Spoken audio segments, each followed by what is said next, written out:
নহি সমাপ্ত কর্ম মধ্যের অবসর কোথা বিশ্রামের উজ্জ্বল হয়ে ফোটেনি ফুল সবে মন জ্যোতি ওই তাওহীদের আল্লাহুম্মা সাল্লি আলা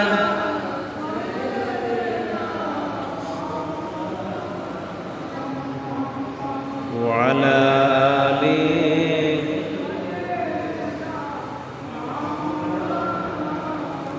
কাফের ছিল শত শত আমার নবী ছিলেন একজনা বৃষ্টির মতো মারলো পাথর কেউ তো নিষেধ করলো না আল্লাহুম্মা সাল্লি আলা সাইয়্যিদিনা মাওলানা মুহাম্মদ ওয়া আলা আলি সাইয়্যিদিনা। উপস্থিত হযরত হাজিরিন, সম্মানিত মুরব্বিয়ানে আইজাম, আমার সমবয়সের তরুণ ভাইরা, বাড়িতে অবস্থানরত পর্দাশীলা, সম্মানিতা মা ও বোনেরা, সর্বপ্রথম আপনাদের সকলকে রাসূলুল্লাহ সাল্লাল্লাহু আলাইহি ওয়াসাল্লামের শিখানো বাণী দ্বারা সালাম করছি। আসসালামু আলাইকুম ওয়া রাহমাতুল্লাহি ওয়া বারাকাতুহু। শুরুতে মহান রব্বুল আলামিনের আলী শান দরবারে কালিমাতুশ শুকরিয়া আদায় করব, যে রব্বুল আলামিন আপনাকে আমাকে ইয়াউমুল জুমআর দিবসে আসার এবং বসার জন্য যিনি তৌফিক দান করেছেন, সেই রব্বুল আলামিনের দরবারে একবার উচ্চ কণ্ঠে কালিমাতুশ শুকরিয়া আদায় করে নিব। আলহামদুলিল্লাহ। অসংখ্য অগণিত লক্ষ কোটি দরুদ সালাম প্রেরণ করব সর্বকালের সর্বশ্রেষ্ঠ রাসূল বিশ্বনবী জনাব মুহাম্মদুর রাসূলুল্লাহ সাল্লাল্লাহু আলাইহি ওয়াসাল্লামের উপর দরুদ সালাম সাল্লাল্লাহু আলাইহি ওয়াসাল্লাম। সম্মানিত হাজিরিন, গত কয়েক জুমায় আমরা বিশ্বনবীর জীবনী নিয়ে কথা বলে আসছিলাম। আজকেও তার ধারাবাহিকতায় আলোচনা করব বিশ্বনবীর জীবনী থেকে। বিশ্বনবী ইসলাম প্রচারে কাফেরদের বিরোধিতা কেমন ছিল, কেমন নজির ছিল ইসলাম প্রচারের ক্ষেত্রে, কাফেরদের এই বিষয় নিয়ে আলোচনা করব ইনশাআল্লাহ।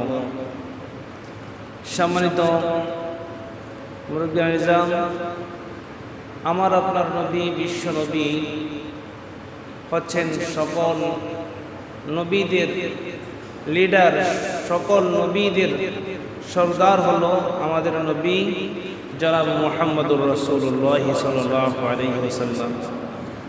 আমাদের নবীর কথা যদি বলতে যাই, তিনি যদি একজন ঘরের যদি একজন স্বামী হিসাবে বিশ্বনবী উত্তম ছিল, কারণ বিশ্বনবীর 11 জন স্ত্রী ছিল। কখনো কোনো স্ত্রী বিশ্বনবীর বিরুদ্ধে কমপ্লেন করেন নাই। তিনি কি সুন্দরভাবে তার স্ত্রীদেরকে পরিচালনা করেছেন। 7 জন একসাথে ছিলেন। আবার অন্যান্য সময় অন্যান্য স্ত্রীরা মারা গেলে পরবর্তী বিবাহ করত। এইরকমভাবে 11 জন স্ত্রী ছিল। স্ত্রীদের কাছে বিশ্বনবী শ্রেষ্ঠ স্বামী হিসাবে ছিল। বলেন না সুবহানাল্লাহ। সমাজের চোখে বিশ্বনবী সকল কাফের মুশরিকদের কাছে বিশ্বনবী আল আমিন হিসাবে প্রসিদ্ধ ছিল। বিশ্বস্ততা হিসাবে বিশ্বনবী প্রসিদ্ধ ছিল।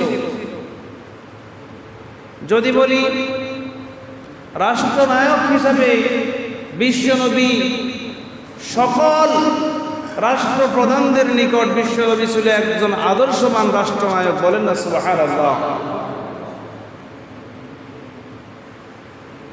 আমার আপনার নবীর জীবনী আমাদের এই জন্য জানা দরকার, যেই নবী তার নবুয়তের 23 বছরের জিন্দেগিতে নয়, জন্মের পর থেকে শুরু করে নবুয়তের পূর্ব মুহূর্ত পর্যন্ত ওই সময়টুকু তিনি ভালো কাজের সঙ্গে জড়িত ছিলেন। নবুয়তের পর 40 বছর থেকে 63 বছর পর্যন্ত বিশ্বনবী আল্লাহ পাকের হুকুম বাস্তবায়ন করার জন্য নিজের শেষ রক্ত বিন্দু দিয়ে হলো ইসলামের মান রক্ষা করেছেন, কি করেন নাই? করেছেন। এই জন্য আল্লাহ রাব্বুল আলামিন বিশ্বনবীকে বলছেন, সূরা হিজরের 94 নম্বর আয়াতে রয়েছেন, আল্লাহ তাআলা বলেন, ফাসদা বিমা তু'মার ওয়া আরিদ আনিল মুশরিকিন। আপনি তা স্পষ্টভাবে ঘোষণা দিয়ে দিন যা আপনাকে আদেশ করা হয়েছে এবং মুশরিকদের পরোয়া করবেন না। আল্লাহ তাআলা বিশ্বনবীকে বলছেন, আপনার উপর কুরআনুল কারীম যেইভাবে আমি আল্লাহ রাব্বুল আলামিন নাযিল করেছি সেইভাবে আপনি আর কোরআনের কোনো কিছু গোপন করার প্রয়োজন নাই, গোপনে গোপনে আর দাওয়াত দেওয়ার প্রয়োজন নাই। এবার সরাসরি স্পষ্টভাবে জনসমুখে ইসলামের দাওয়াত দেন, ইসলামের দাওয়াত প্রচার করুন। কাফেরদেরকে কোনো পরোয়া করবেন না। আপনি যখন ইসলামের কাজ করতে যাবেন, আপনাকে শত্রুর হাত থেকে আমি আল্লাহ রক্ষা করব। বলেন সুবহানাল্লাহ। কে রক্ষা করবে? আল্লাহ রাব্বুল আলামিন রক্ষা করবেন। এবার বিশ্বনবী প্রকাশ্যে ইসলাম প্রচারের পালা। এবার ইসলাম প্রচার বিশ্বনবী নিকটবর্তী আত্মীয় স্বজনদেরকে ইসলামের দাওয়াত দেওয়ার পরে যারা ইসলাম গ্রহণ করেছেন তাদেরকে নিয়ে বিশ্বনবী এবার আস্তে আস্তে সমাজে গ্রামে গঞ্জে বিশ্বনবী যখন ইসলামের দাওয়াত দিচ্ছে, ওইদিকে কাফেরদের গোষ্ঠীরা বিশ্বনবীর বিরুদ্ধে উঠে পড়ে লেগেছে। হায় হায় সর্বনাশ! কারণ বিশ্বনবী বিশ্বাস করে এক আল্লাহ বিশ্বাসী, কাফের মুশরিকরা এক আল্লাহ বিশ্বাসী নয়, তারা দেব দেবীর বিশ্বাসী। তারা চিন্তা করল মুহাম্মদুর রাসূলুল্লাহ সাল্লাল্লাহু আলাইহি ওয়াসাল্লাম কিভাবে পরাজিত করা যায়, কিভাবে এখনই দমিয়ে রাখা যায়। কাফের মুশরিকেরা সিদ্ধান্ত করল, পরামর্শ করল মক্কার সমস্ত কাফেরদের লিডারদেরকে নিয়ে, আবু জেহেল, উতবা, সাইবা, মুগীরা, তারা পরামর্শ করল সামনে হজের মৌসুম আসতেছে। কারণ হযরত আদম আলাইহিস সালাম থেকে হজের বিধান প্রচলন হয়ে এসেছেন। কিন্তু এখন কাফের মুশরিকরা চিন্তা করলো এখন হজের মৌসুম, আর মুহাম্মদ যদি হাজী সাহেবদেরকে বলে আমি এক আল্লাহর প্রেরিত রাসূল, আল্লাহ ছাড়া কোনো উপাস্য নয়, কোনো ইবাদত করার মতো কোনো যোগ্য নয়, নাই, তোমরা কারো দেবীর পূজা করিও না, এই কথা যদি বলে, কাফের মুশরিকেরা চিন্তা করলো মুহাম্মদ যদি এইরকম ভাবে লক্ষ লক্ষ হাজীদের মনের ভিতরে যদি বিভ্রান্ত তৈরি করে দেয়, তাহলে আমাদের বাপ দাদার ধর্ম জল্লা যাবে, আমাদের বাপ দাদার ধর্ম আর কেউ পালন করবে না, কেউ আর মূর্তি পূজা করবে না, কেউ পাথর পূজা করবে না, কেউ চন্দ্র পূজা করবে না, কেউ গ্রহ নক্ষত্র তারকারাজি এইগুলো পূজা করবে না। সুতরাং আমরা এক একজন এক এক মোড়ে মোড়ে হজের বিভিন্ন পয়েন্টে যেই জায়গায় কাবা শরীফ দিয়ে মানুষেরা হজ করার জন্য প্রবেশ করে, ওই প্রবেশ পথ মুখগুলোতে আমরা সবাই উৎপেতে বসে থাকবো আর বলবো সামনে একজন মুহাম্মদ আছে, তোমরা তার কথা শুনিও না, সে একজন পাগল। বলেন না নাউজুবিল্লাহ।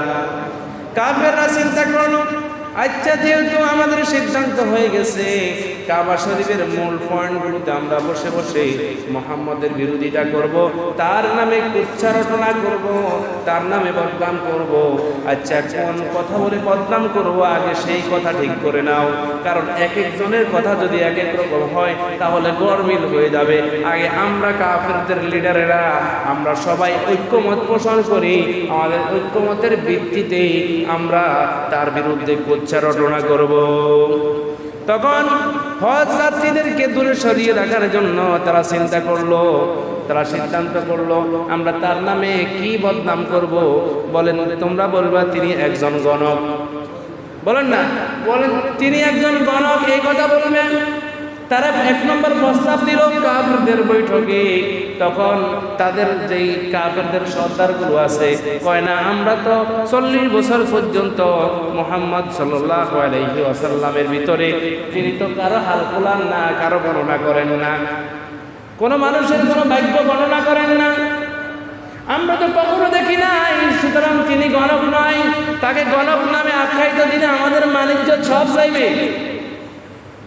কারণ কোনো মানুষ যদি গণকের কাছে যায় হাল খোলানোর জন্য, আমাদের দেশে দেখবেন বিভিন্ন কোনারেরা বিভিন্ন জায়গায় হাল খোলায় কি খোলায় না, আরো জোরে বলেন, জ্যোতিষীর কাছে গিয়ে হাল খোলায়।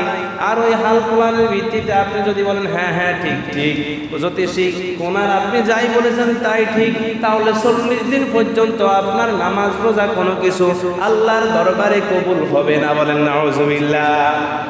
কেউ যদি কোনো গণকের কথা বিশ্বাস করে, কোন জ্যোতিষীর কথা বিশ্বাস করে, তারা কারণ তারা মিথ্যা বলে, তাদের কথা বিশ্বাস করলে ঈমান চলে যায়।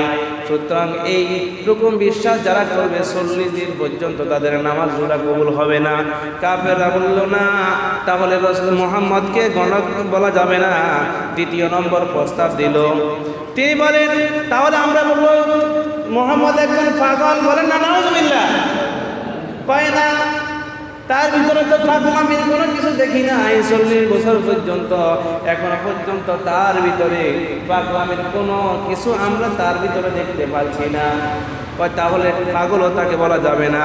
3 নম্বর সিদ্ধান্ত নিলেন, তাহলে আমরা তাকে বলবো তিনি একজন কবি, কারণ তিনি কবির মতো মিলিয়ে মিলিয়ে কোরআন পড়তেছে।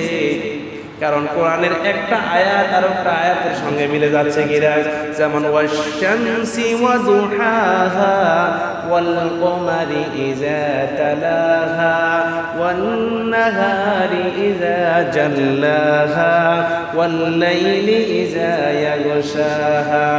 প্রত্যেকটা আয়াতের শুরুতে এবং শেষে মিল আছে না নাই? প্রত্যেকটা আয়াত কবিতার চেয়ে আরো চমৎকার। প্রত্যেকটা আয়াতের অর্থপূর্ণ যেইভাবে দাঁড়ায়, প্রত্যেকটা আয়াতের কেরাত এমন সুন্দর, কবিতা কেউ ফের। এজন্য মক্কার সবচেয়ে শ্রেষ্ঠ কবি কি বলছেন, লাইসা হাযা কালামিল বাশার, এটা কোনো ব্যক্তির কথা নয়, এটা হচ্ছে আল্লাহর কথা। বলেন সুবহানাল্লাহ। মক্কার সমস্ত কবিদেরকে একসাথ করা হলো, তোমরা মুহাম্মদ সাল্লাল্লাহু আলাইহি সাল্লাম যেইভাবে কবিতার মতো কোরআন আবৃত্তি করে, তোমরাও তার চেয়ে উত্তম কবিতা বানাও, তার চেয়ে সুন্দর কবিতা বানাও। তারা চিন্তা করলো যতই লেখে কবিতার কোনো অর্থ দাঁড়ায় না। কোন মুহাম্মদ সাল্লাল্লাহু আলাইহি সাল্লাম যেইভাবে কোরআন বলে ওই কোরআনের মতো তারা আর লিখতে পারছে না। তারা তখন কাফেরদের সমস্ত কবিদেরকে যখন একসাথ করা হলো, তখন সমস্ত কবি, তৎকালীন সবচেয়ে বড় কবি ছিল ইমরুল কায়েস, তিনি লিখে দিলেন লাইসা হাযা কালামিল বাশার। তিনি লিখে দিলেন কে? লাইসা হাযা কালামিল বাশার, এটা কোনো ব্যক্তির কথা নয়। বলেন না সুবহানাল্লাহ। তাহলে এবার চিন্তা করুন না, মুহাম্মদের ভিতরে কোনো কবিতা, কারণ তিনি তো ওই রকম শিক্ষা দীক্ষা তার ভিতরে নেই, তিনি তো কোনো বিশ্ববিদ্যালয় পড়ালেখা করেন নাই, তাহলে তিনি কিভাবে কবি হবে? কাফেরদের যুক্তি ছিল এটি। অথচ বিশ্বনবীর শিক্ষক স্বয়ং কে ছিল? স্বয়ং আল্লাহ ছিল, স্বয়ং জিবরাইল আমিন ছিল। বিশ্বনবীকে দুনিয়ার কোনো শিক্ষকে শিক্ষা দেন নাই। তখন তারা এক বাক্যে বলতে বাধ্য হলো, না, মুহাম্মদ কবি নয়, আমরা মুহাম্মদকে কবি হিসাবে তার ভিতরে কোনো কবিতার কিছু পাই নাই। তখন কাফের মুশরিকরা চিন্তা করলো, তাহলে বলি তিনি একজন জাদুকর, বলেন না নাউজুবিল্লাহ। এই জন্য কবি বলেন, কেউ বা তোমায় পাগল বলে, কেউ বা বলে জাদুঘর, আল্লাহ বলেন প্রিয় হাবিব তিনি আমার পয়গম্বর, বলেন সুবহানাল্লাহ। এক একজন কাফের মুশরিক এক একভাবে বিশ্বনবীকে উপস্থাপন করতেছেন।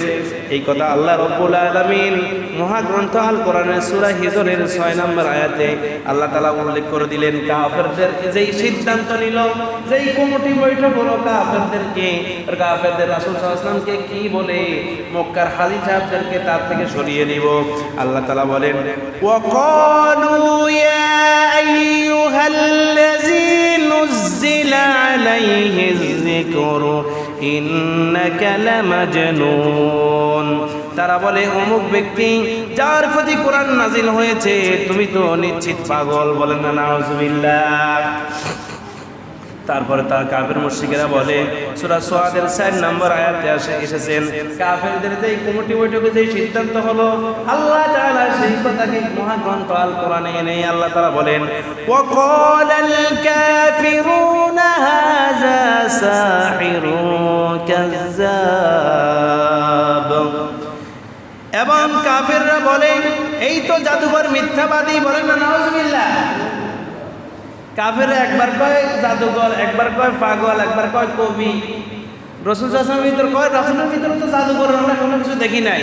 আমাদের দেশে জাদুকরেরা বিভিন্ন সময় বিভিন্ন বাজারে এসে বিভিন্ন জাদুবিদ্যা দেখায়। মুহাম্মদুর রাসূলুল্লাহ তার জীবন দশাতে কখনো জাদুকরি করেন নাই, জাদুকরি করেন নাই, আমরা তাকে কিভাবে জাদুকর বলি? তখন তারা সিদ্ধান্ত নিল বিশ্বনবী আসলে জাদুঘর। বিশ্বনবীর কাছে যে ব্যক্তি আসে সেই ব্যক্তি জাদুমন্ত্র তার সঙ্গে মিশে যায়, ইসলামের সুশীতল ছায়াতলে সকলে আশ্রয় গ্রহণ করে, বলেন না সুবহানাল্লাহ। চিন্তা করলো জাদু যদি না থাকতো তাহলে যে কোনো লোক তার কাছে এসে মোমের মতো গলে ইসলাম কবুল করে। ওমরের মতো শক্ত লোক যেই রাসূল সাল্লাল্লাহু আলাইহি সাল্লামের কল্যাণ নেওয়ার জন্য এসেছে, সেই ওমর ইসলামের ছায়াতলে রাসূলের হাতে হাত রেখে কালিমা পড়ে মুসলমান হয়েছে কিনা? হয়েছে। বর্তমান রাসূল সাল্লাল্লাহু আলাইহি সাল্লামকে কাফেররা গালি দিত, আপনার গণক বলে, পাগল বলে, কবি বলে, জাদুঘর বলে। বর্তমান আলেমদেরকেও মানুষ বিভিন্ন রং বেরঙের গালি দেয় কি দেয় না? গালির ধরন শেষ হয়েছে, গালির ধরন শেষ হয়েছে। বিশ্বনবীকে গালি দিত কবি বলে, আর আমাদের দেশে আলেমদেরকে গালি দেয় কাঠমোল্লা বলে। কথা বলে, কাঠমোল্লা বলে গালি দেয় কিনা? বিশ্বনবীকে গালি দিত কবি বলে, আলেমদেরকে গালি দেয় কাঠমোল্লা বলে। বিশ্বনবীকে গালি দিত পাগল বলে, আর আমাদের আলেমদেরকে গালি দেয় রাজাকার বলে। বিশ্বনবীকে গালি দিত মাজলুম বলে, আর আমাদের দেশের আলেমদেরকে গালি দিত যুদ্ধ অপরাধী বলে। বিশ্বনবীকে গালি দিত গণক বলে, আর আমাদেরকে গালি দিত জঙ্গিবাদ বলে। বিশ্বনবীকে গালি দিত জাদুঘর বলে, আমাদেরকে গালি দিত মৌলবাদ বলে। কথা বলেন ঠিক কিনা? যোগে যোগে সময়ের পরিবর্তে গালির ধরন শেষ হয়েছে। তাহলে দেখেন আগে গালি দিত কেমন করে, আর এখন গালি দেয় কেমন করে? কারণ সময়ের পরিবর্তে গালির ধরনও শেষ হয়েছে। যারা এইরকম গালি দেয় বুঝতে হবে তাদের রক্তের সঙ্গে আবু জেহেলের রক্তের যোগাযোগ আছে না নাই, সম্পর্ক আছে না নাই? সুতরাং প্রিয় হাজিরিন, আল্লাহর নবী কাফের মুশরিকদের পরোয়া করেন নাই। তিনি ইসলামের দাওয়াত দিয়ে দিয়েছেন। তিনি ইসলামের পক্ষে সর্বদাই সমস্ত যুগীকে ফিরে রেখে ইসলামের সুমহান বাণী মানুষদের মধ্যে প্রচার করে দিয়েছেন। তিনি আর কাফের মুশরিকদের পরোয়া করেন নাই। আল্লাহ তাআলা বিশ্ব নবীকে নবুয়ত দেওয়ার পূর্বে আল্লাহ তাআলা সকল নবী রাসূলরা যেইভাবে ইসলাম প্রচার করেছে, ইসলাম প্রচার করতে গিয়ে যেই রকম বাধার শিকার হয়েছে, সব নবী রাসূলদের উপর যেই জুলুমগুলো হয়েছে বিশ্ব নবীর উপর সেই কথা তুলে ধরেছেন।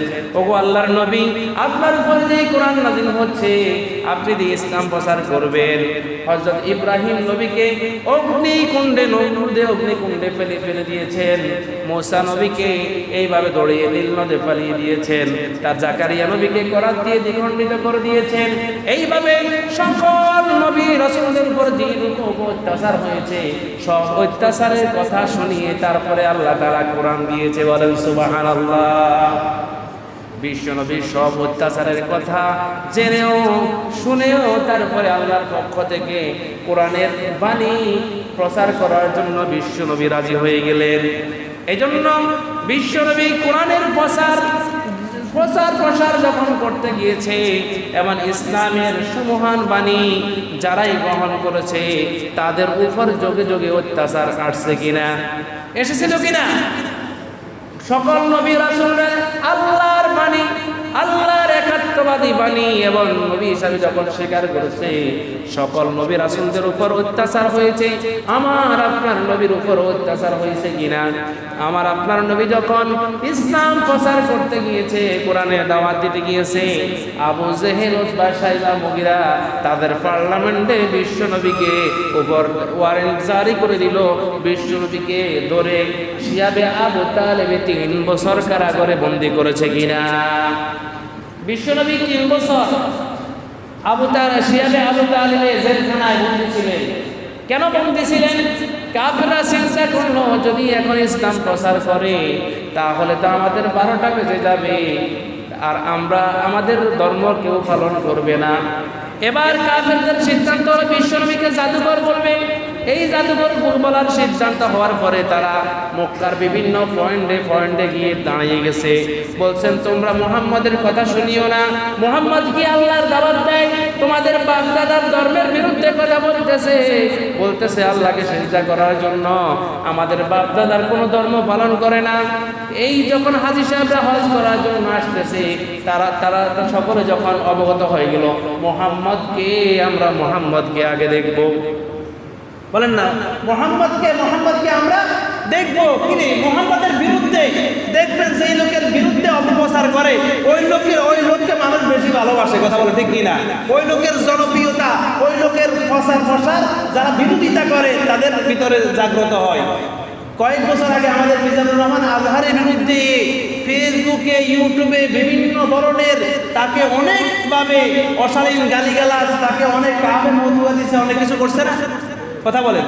তার বিরুদ্ধে সমস্ত গোষ্ঠী আপনার লেগে গিয়েছে বাতিল শক্তি, কিন্তু আল্লাহ এই মিজানুর রহমান আজহারিকে সকল মানুষের ভিতরে বাংলাদেশের জনপ্রিয়তা করে দিছে কিনা?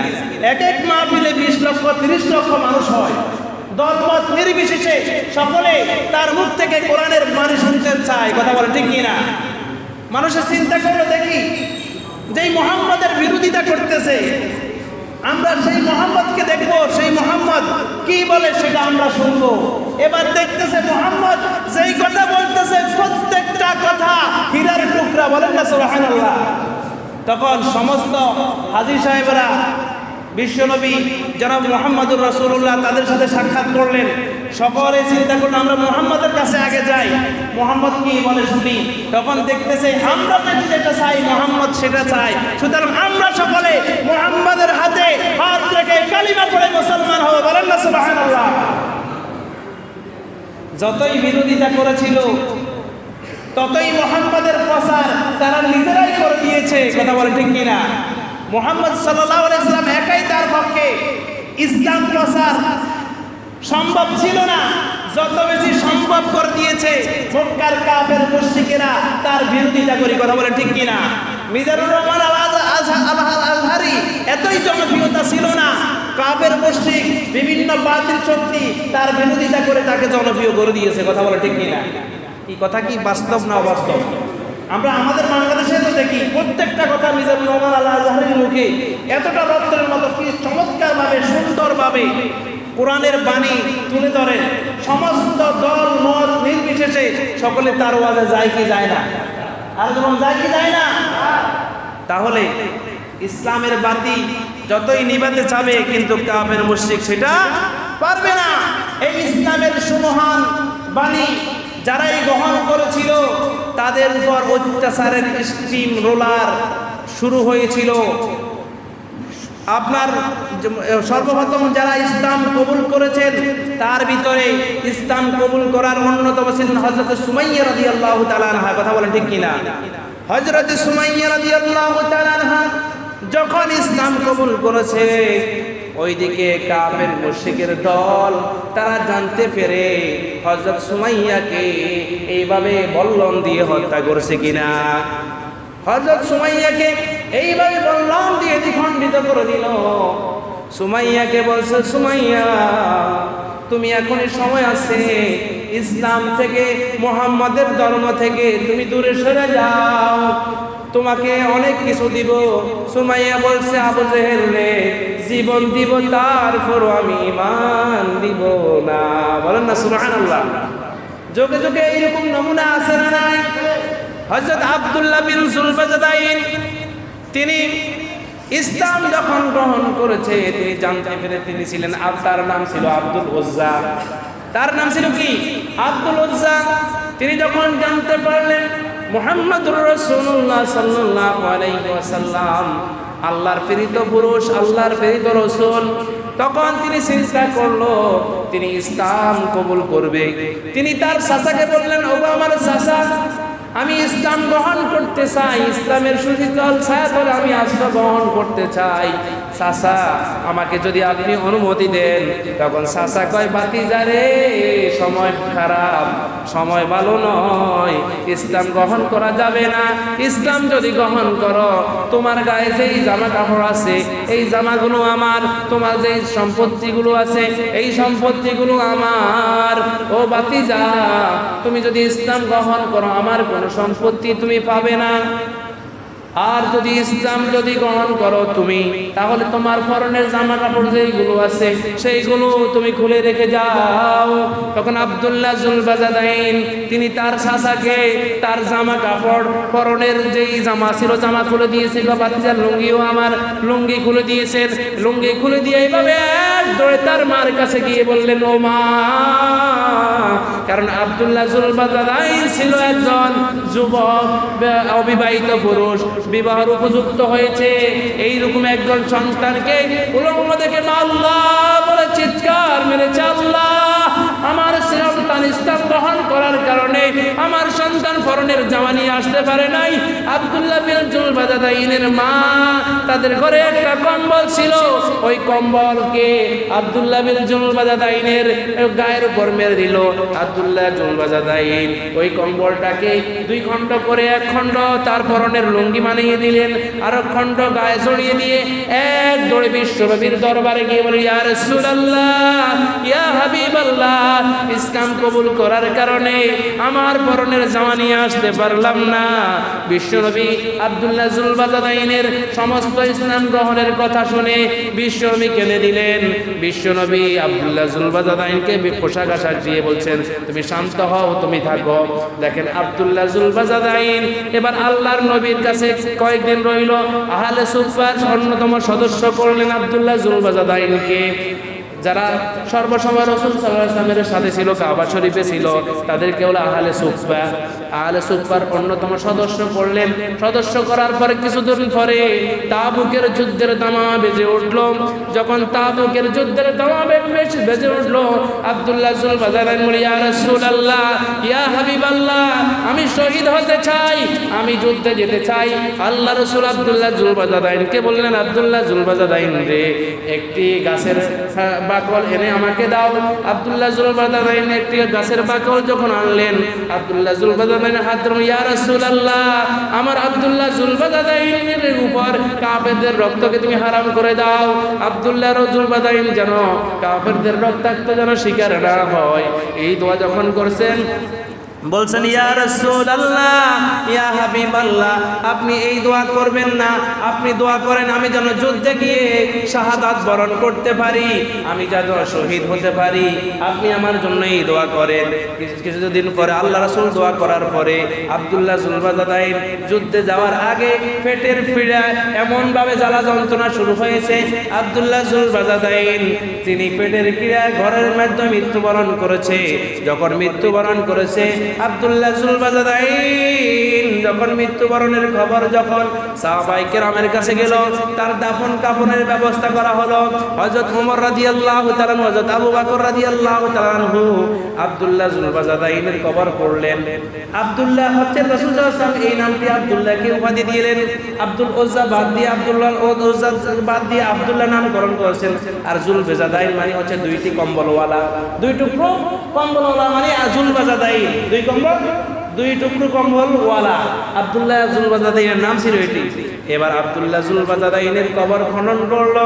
খনন করার পরে রাত্রেবেলা দাফন করবে। হযরত বিলাল রাদিয়াল্লাহু তাআলা আনহু তিনি কবরের পাশে এভাবে বাতি ধরেছেন, চেরাগ ধরেছেন, আর কবরের ভিতরে ওই আর হযরত আব্দুল্লাহ জুলবাজাদাইনের লাশ নিয়ে কাঁধে করে লাশ নিয়ে আনলেন হযরত আবু বকর রাদিয়াল্লাহু তাআলা আনহু এবং হযরত ওমর ফারুক রাদিয়াল্লাহু তাআলা আনহু। বিশ্বনবী তাদের এই দৃশ্য দেখে বিশ্বনবী তিনি নিজেই কবরে নেমে গেলেন। কবরে নেমে গিয়ে আব্দুল্লাহ জুলবাজাদাইনের লাশকে কবরে রাখলেন। কবরে রাখার পরে তিনি বললেন, আল্লাহুম্মা ইন্নী আমসাইতু রাদিয়ান আনহু ফারদি আনহু, হে আল্লাহ, আজ সন্ধ্যা পর্যন্ত এই যুবকের উপর আমি খুশি ছিলাম, তুমিও তার উপর খুশি হয়ে যাও। যখন আল্লাহ রাসূল কবরে রাখার পরে এই দোয়া করলেন, দাফন কাফন করার পরে বিশাল লম্বা মুনাজাত করলেন আব্দুল্লাহ জুলবাজাদাইনের জন্য। এই দোয়া করার কারণে ওইদিকে হযরত আবু বকর রাসূল সাল্লাল্লাহু আলাইহি ওয়াসাল্লামের এই দোয়ার দৃশ্য দেখে তিনি বলছেন, ইয়া লাইতানি কুনতু সাহিবাল হুফরাতি, হে হাই, এই কবর যদি আমি হতাম, আব্দুল্লাহ জুলবাজাদাইন যদি এই কবরে না হয়ে যদি আমি হতাম, আমার জীবনটা ধন্য হয়ে যাইতো। বলেন সুবহানাল্লাহ। দেখেন আব্দুল্লাহ জুলবাজাদাইন ইসলাম কবুল করার কারণে তার সয় সম্পত্তি সব, তার কাপড় চোপড় সব কিছু রেখে ইসলামের সুমহান বাণী গ্রহণ করেছেন। তার কারণে হযরত আবু বকর ওমর তার কাঁধে লাশ নিলেন আব্দুল্লাহ জুলবাজাদাইনের। রাসূল নিজে নেমেছেন, রাসূল নিজে জানাজা পড়িয়েছেন। আল্লাহ তাআলা আব্দুল্লাহ জুলবাজাদাইনের উপর খুশি হয়ে আল্লাহ তাআলা আব্দুল্লাহ জুলবাজাদাইনকে জান্নাত দান করেছে। বলেন না সুবহানাল্লাহ। তাহলে যারা ঈমান আনবে, এজন্য আল্লাহ রাব্বুল আলামিন বলছেন, ইন্নাল্লাযীনা ক্বালু রাব্বুনাল্লাহু সুম্মা ইসতাকামু তাতানাজ্জালু আলাইহিমুল মালাঈকাতু আল্লা তাখাফু ওয়া লা তাহজানু ওয়া আবশিরু বিল জান্নাতিল্লাতী কুনতুম তুআদুন। ইন্নাল্লাযীনা, নিশ্চয় যারা, ইন্নাল্লাযীনা ক্বালু রাব্বুনাল্লাহ, যারা বলবে আমাদের রব আল্লাহ, সুম্মা ইসতাকামু, এর উপর ইস্তেকামাত থাকবে, এর উপর স্থির থাকবে, এর উপর অবিচল থাকবে, তাতানাজ্জালু আলাইহিমুল মালাঈকা, তাদের উপর আল্লাহ তাআলার ফেরেশতারা অবতীর্ণ হবে। আল্লাহ তাআলার ফেরেশতারা অবতীর্ণ হয়ে বলবেন, আল্লাহ তাখাফু, তোমরা ভয় পাবে না, ওয়ালা তাহজানু, তোমরা চিন্তা করবে না, ওয়া আবশিরু বিল জান্নাতিল্লাতী কুনতুম তুআদুন, আর জান্নাতের সুসংবাদ গ্রহণ করো। বলেন সুবহানাল্লাহ। যারা বলবে আমাদের রব আল্লাহ, আমাদের ধর্ম ইসলাম, মুহাম্মাদুর রাসূলুল্লাহ সাল্লাল্লাহু আলাইহি ওয়াসাল্লাম আল্লাহর নবী, এর উপর অটল থাকবে, অবিচল থাকবে। এবং কাফের মুশরিকরা যতই মামলা হামলা করবে, তাদের উপর যত অত্যাচার করবে, অত্যাচার করার পরও তারা এর উপর অটল থাকবে। আল্লাহ তাআলার ফেরেশতারা এসে তাদেরকে জান্নাতের সুসংবাদ দিবে। বলেন সুবহানাল্লাহ। যেইভাবে আব্দুল্লাহ জুলবাজাদাইন ইসলামের উপর অটল ছিল, হযরতে সুমাইয়া রাদিয়াল্লাহু তাআলা আনহা ইসলামের উপর অটল ছিল কি ছিলেন না? হযরত আসিয়া ইসলামের উপর অবিচল ছিলেন কি ছিলেন না? হযরত আসিয়া, ফেরাউন আসিয়ার উপর অনেক অত্যাচার করেছে। আসিয়াকে বলছেন, আসিয়া রে, এখনো সময় আছে, ইসলাম থেকে বের হয়ে যাও। আসিয়া বললে, ফেরাউন জীবন দিব তারপরও ঈমান দিব না। কথা বলেন, এই ঘটনা আপনারা শুনছেন কিনা? কথা বলেন। হযরত আসিয়া, হযরত সুমাইয়া রাদিয়াল্লাহু তাআলা আনহা, হযরত খাব্বাব, হযরত খুবাইব, হযরত বেলাল রাদিয়াল্লাহু তাআলা আনহুর আপনার জীবনী পড়ছেন কিনা? এই তাদের উপর যোগে যোগে ওই সময় যে এরকম নির্যাতন করা হয়েছে, তারপরও তারা কি ঈমান দিয়েছে? কথা বলেন, তারা কি ঈমান দিয়েছে? ঈমান এত মজবুত ভাবে ধরতে হবে, সামান্য টাকার লোভে সাহাবায়ে কেরাম এবং যোগে যোগে ইসলামের সৈনিকেরা তারা জীবন দিয়েছে, তারপরে ঈমান দেয় নাই। কথা বলেন ঠিক কিনা? আর আমরা 500 টাকার কাছে ঈমান বিক্রি করি। কথা বলেন, 500 টাকার কাছে ভোট বিক্রি করি, আছে না নাই? আর যারা বলেন আছে না নাই? 500 টাকার কাছে আমরা ভোট বিক্রি করি, 1000 টাকার কাছে আমরা ভোট বিক্রি করি, তাহলে আমরা তো ঈমান বিক্রি করবো না, সেটা কেমন কথা? কথা বলেন, আমরা কেমন লোক? ঈমান এটাই, সৎ যোগ্য সমাজে যেই তাকে আমরা নির্বাচন করব, তাকে আমরা আমানতটা প্রয়োগ করব, কিন্তু টাকা দিই কোরআন শরীফ ধরেই হয় একটা ভোট আমরা দিই। কথা বলেন, এরকম হয় কি হয় না? ঈমান বিক্রি করা যাবে না। ঈমানের মতো মহামূল্যবান সম্পদ আর কিছু হতে পারে না। ঈমান এনেছেন, ঈমানের উপর অটল থাকতে হবে। যতই বড় মুসিবত আপনার উপর আসুক না কেন, তারপরও পিছপা হওয়া যাবে না। যে আল্লাহ রাসূল সাল্লাল্লাহু আলাইহি ওয়াসাল্লাম ঈমানের জন্য কাফের মুশরিকদের অনেক অত্যাচারের শিকার হয়েছে, তারপর ঈমান থেকে পিছপা হন নাই। কোরআনের দাওয়াত সমাজে দিয়েছেন কিনা? তা বলেন, সমাজে রাষ্ট্রে দিয়েছেন কিনা? সেই দাওয়াত আমাদের পর্যন্ত পৌঁছেছে কিনা? কিয়ামত পর্যন্ত সেই দাওয়াত চালু থাকবে। এইজন্য আল্লাহ তাআলা বলেছেন, কুনতুম খায়রা উম্মাতিন উখরিজাত লিন-নাস, তোমরা হলে শ্রেষ্ঠ জাতি, তোমাদেরকে উখরিজাত লিন-নাস, তোমাদেরকে বের করা হয়েছে তা'মুরুনা বিল মা'রুফ, সৎ কাজের আদেশ করার জন্য, ওয়া তানহাউনা আনিল মুনকার, এমন অসৎ কাজ থেকে নিষেধ করার জন্য এই জাতিকে আবির্ভূত করা হয়েছে। কথা বলেন ঠিক কিনা? সুতরাং প্রিয় হাজিরিন, আসুন আমরা ইসলামের ছায়াতলে আশ্রয় গ্রহণ করব, কোরআন হাদিস দিয়ে নিজের জীবন পরিচালনা করব। কোরআন হাদিস যেটা বলেছে সেটা শুনবো, কোরআন হাদিস যেটা নিষেধ করছে সেটা থেকে আমরা বিরত থাকতে পারি কি পারি না? কোরআন হাদিস যেটা বলেছে সেটা মানতে হবে, যেটা থেকে নিষেধ করেছে সেটা থেকে বিরত থাকতে হবে। এটার নাম ইসলাম। এটার নাম কি?